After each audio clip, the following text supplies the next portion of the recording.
ଆସିଲେ ଶ୍ରୀକୃଷ୍ଣ। ତାଙ୍କୁ ଅକ୍ଷତ ଅବସ୍ଥାରେ ଦେଖି ହ୍ରଦକୂଳରେ ଉପସ୍ଥିତ ବୃନ୍ଦାବନବାସୀ ଆନନ୍ଦିତ ହୋଇ ଉଠିଲେ। ସେଦିନ ଗାଈ ଗୋରୁ ଓ ସମସ୍ତ ବ୍ରଜବାସୀ ଭୋକ ଉପାସରେ ଥକି ପଡ଼ିଥିବାରୁ କାଳିନ୍ଦୀ ତୀରରେ ଶୋଇ ପଡ଼ିଥିଲେ। ଅଧରାତିରେ ବଣରେ ନିଆଁ ଲାଗିଲା। ଶ୍ରୀକୃଷ୍ଣ ସେହି ଦାବାଗ୍ନିଟିକୁ ପାନ କଲେ। ଗ୍ରୀଷ୍ମକାଳ ତାହାପରେ ବସନ୍ତ କାଳ ପରି ଅନୁଭୂତ ହେଲା। ପୂର୍ବପରି କୃଷ୍ଣ, ବଳରାମ ଏବଂ ଗୋପବାଳକମାନେ ବନବିହାର କରୁଥିବା ସମୟରେ ଆସିଛି ପ୍ରଳମ୍ବାସୁର ଗୋପବାଳକ ବେଶରେ। ରାମକୃଷ୍ଣଙ୍କୁ ମାରିବ ବୋଲି ସେ ମନସ୍ଥ କରିଛି।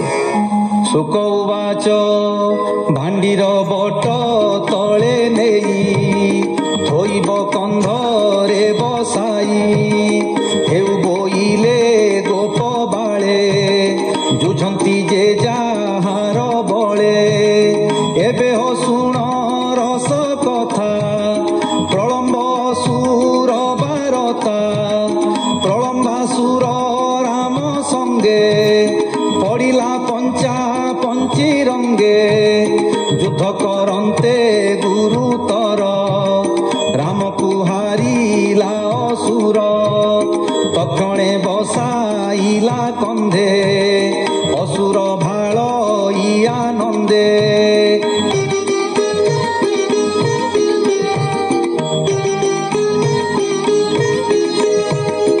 ଏହାକୁ ବଟ ଯାଏ ନେଇ ଘେନିଣ ପଳାଇବି ମୁହିଁ।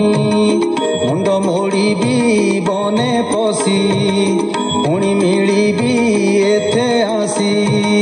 କୃଷ୍ଣ ପଡ଼ିବ ଯେତେବେଳେ ଘେନି ଉଡ଼ିବି ଅନ୍ତରାଳେ। କଂସ ଛାମୁରେ ଦେବି ନେଇ ନିଶ୍ଚିନ୍ତେ ଭୁଞ୍ଜିବ ସେ ମହି। ଏତେ ବିଚାରି ମହାସୁର କନ୍ଧେ ବସାଇ ହଳଧର। ଭାଣ୍ଡିର ବଟ ଗଲା ଜିଣି ତାହା ଜାଣିଲେ ହଳ ପାଣି।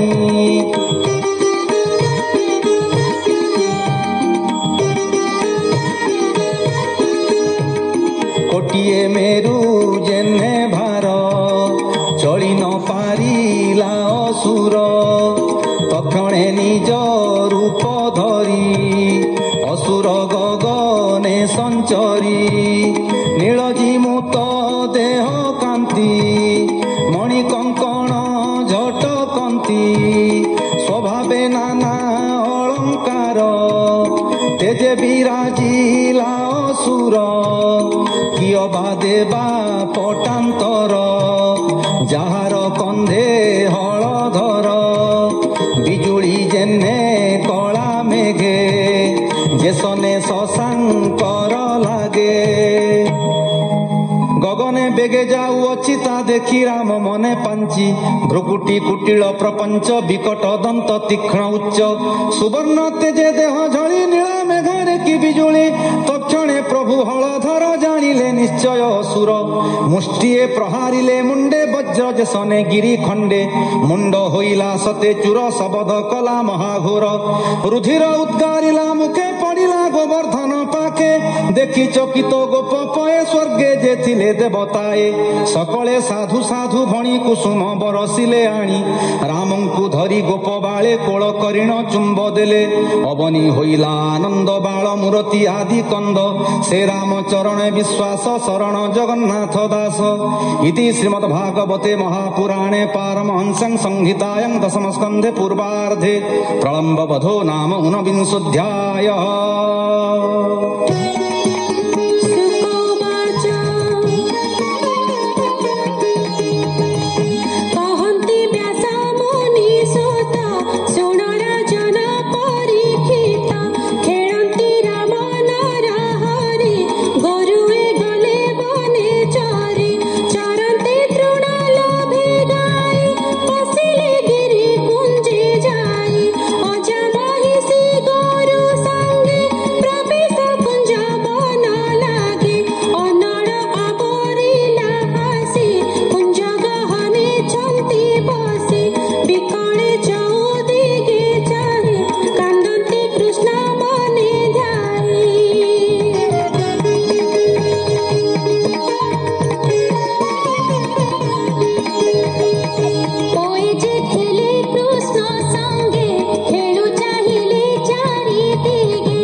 घेनी भजन्ति गोपर कामिनी सुजने कृष्ण पादे चिंत संसारे नोह भ्रम चित्त संपद स्वप्न प्राय देख ध्यानेन चिंत पद्ममुख हरि चरणे दिय मन जे हरि विपत्ति नाशन आबर जेते द्रव्यमान से सर्व निशिर स्वपन संसारु तरिब जेमंत भणई दास जगन्नाथ इति श्रीमद्भागवते महापुराणे पारमहंस्यां संहितायां दशम स्कन्धे पूर्वार्धे दावाग्निपानं नाम विंशोऽध्यायः।